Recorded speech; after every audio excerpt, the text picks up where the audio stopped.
सभी को जय मसीह की। प्रियो, आज हम देखेंगे लूका रचित सुसमाचार का 6वां अध्याय। फिर सब्त के दिन वह खेतों में से होकर जा रहा था और उसके चेले बालें तोड़ तोड़ कर और हाथों से मल मल कर खाते जा रहे थे। तब फारिसियों में से कुछ कहने लगे, तुम वह काम क्यों करते हो जो सब्त के दिन करना उचित नहीं? यीशु ने उनको उत्तर दिया, क्या तुमने नहीं पढ़ा कि दाऊद ने जब वह और उसके साथी भूखे थे तो क्या किया? वह कैसे परमेश्वर के घर में गया और भेंट की रोटियां लेकर खाई, जिन्हें खाना याजकों को छोड़ और किसी को उचित नहीं, और अपने साथियों को भी दी। और उसने उनसे कहा, मनुष्य का पुत्र सबके दिनों का भी प्रभु है।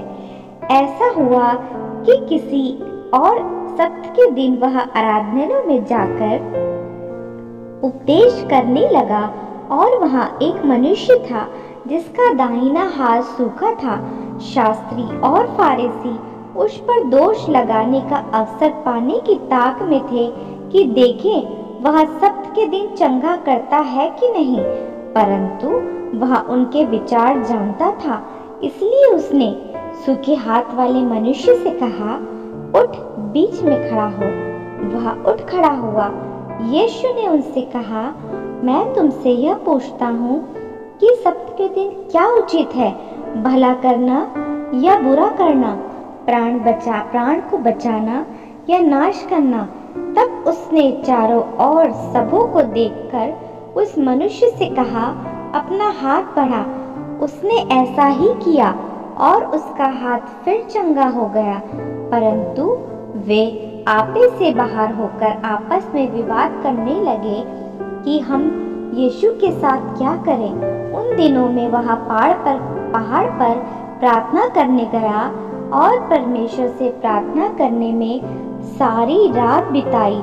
जब दिन हुआ तो उसने अपने चेलों को बुलाकर उनमें से 12 चुन लिए और उनको प्रेरित कहा, और वे ये हैं, शामून जिसका नाम उसने पतरस भी रखा, और उसका भाई अंद्रियास, और याकूब और यूहन्ना, फिलिप्पुस और बरतुल्मै, और मत्ती और थोमा, और हलफई का पुत्र याकूब, और शामोन जो जेलोतस कहलाता है, और याकूब का बेटा यहूदा, और यहूदा इस्करियोत जो उसका पकड़वाने वाला था बना।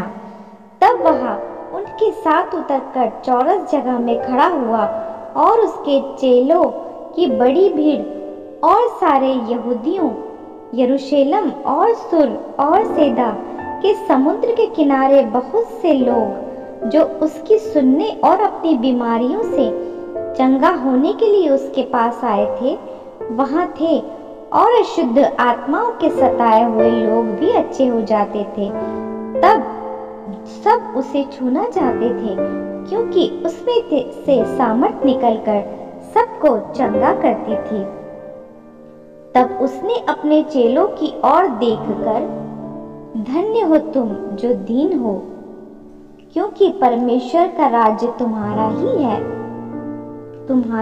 है। धन्य हो जो अब भूखे हो, क्योंकि तृप्त किए जाओगे। धन्य हो तुम जो रोते हो, क्योंकि हंसोगे। धन्य हो तुम जब मनुष्य के पुत्र के कारण लोग तुमसे बैर करेंगे और तुम्हें निकाल देंगे और तुम्हारी निंदा करेंगे और तुम्हारा नाम बुरा जानकर काट देंगे। उस दिन आनंदित होकर उछलना, क्योंकि देखो तुम्हारे लिए स्वर्ग में बड़ा प्रतिफल है। उनके बाप दादे भविष्यद्वक्ताओं के साथ भी वैसा ही किया करते थे। परंतु हाय तुम पर जो धनवान हो, क्योंकि तुम अपनी शांति पा चुके हो। हाय तुम पर जो अतृप्त हो, क्योंकि भूखे होगे।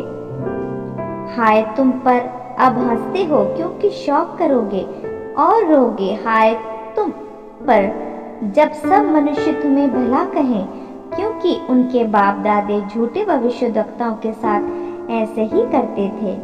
इन्हीं वचनों के द्वारा परमेश्वर आज हमें बहुतायत की आशीष दे। सभी मेरे प्रिय भाइयों बहनों को जय मसीह की।